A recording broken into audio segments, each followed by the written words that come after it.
कहते हैं कर्म का फल जरूर मिलता है, बस समय तय करता है कि कब। यह एक ऐसा सत्य है जिसे हम सबने सुना है, पर अक्सर अपनी आंखों के सामने होते अन्याय को देखकर हमारा विश्वास डगमगा जाता है। पर क्या आपने कभी गहराई से सोचा है, अच्छे कर्मों का फल आखिर कब और कैसे मिलता है, और पाप की कमाई, वो झूठी चमक, आखिर कब तक चलती है?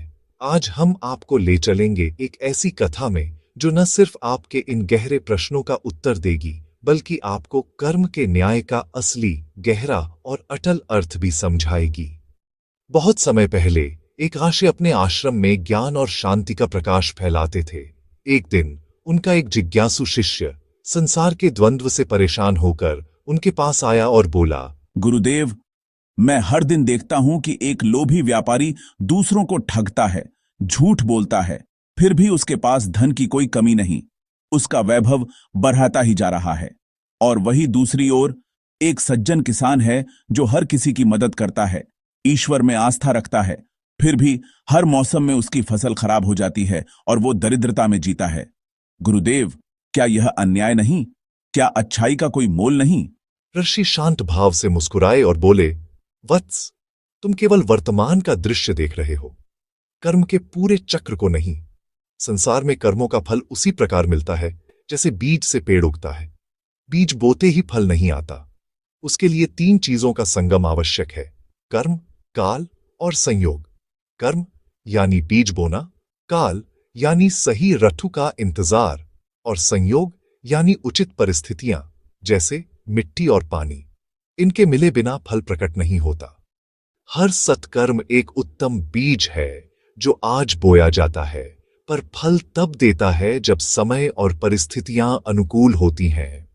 कभी कभी उस फल का आनंद हमें इसी जन्म में मिल जाता है, और कभी कभी वह हमारे भविष्य के जन्मों को संवारने के लिए संचित हो जाता है। और यही कर्म का सबसे गहरा और अटल रहस्य है। राजा हरिश्चंद्र का उदाहरण याद कीजिए।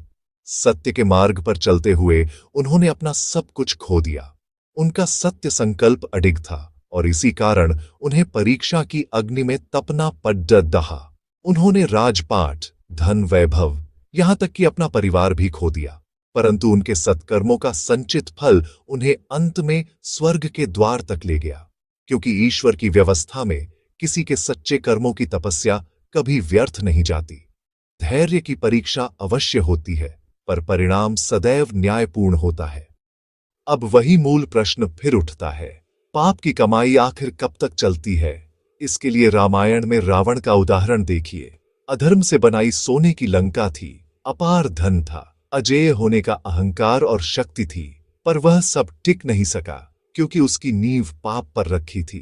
क्योंकि पाप का आधार और उससे मिला वैभव रेत पर बने एक भव्य महल जैसा होता है।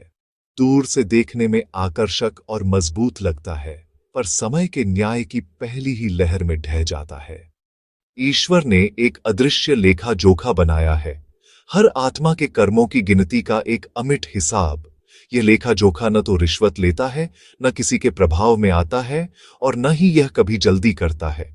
यह लेखा मिटता नहीं, बस उपयुक्त समय तक मौन रहता है, और फिर सही समय पर सही फल देता है।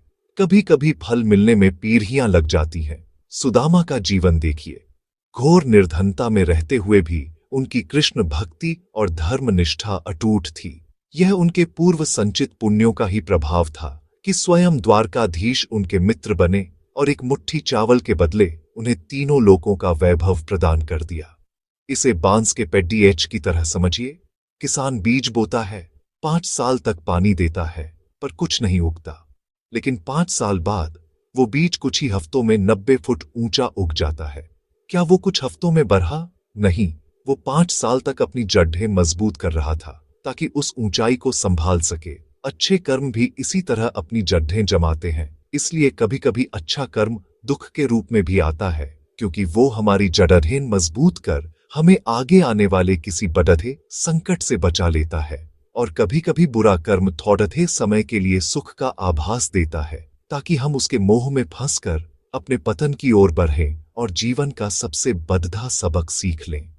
इसीलिए हमेशा याद रखिए, अच्छे कर्मों का फल मिलने में देरी जरूर हो सकती है, पर वो मिलता हमेशा न्याय और सम्मान के साथ है, और पाप की कमाई तेजी से आती है, पर रेत की तरह मुट्ठी से फिसल जाती है, क्योंकि वह क्षण भंगुर होती है। धर्म की गति धीमी है पर अचूक है।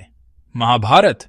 तो अगली बार जब जीवन में अन्याय महसूस हो या मन में यह सवाल उठे कि अच्छाई का कोई मूल्य नहीं, बस इतना याद रखना, ईश्वर के घर देर है, अंधेर नहीं। आप बस निष्काम भाव से अपना कर्म करते रहो, फल अपने सही समय पर, सही रूप में अवश्य मिलेगा।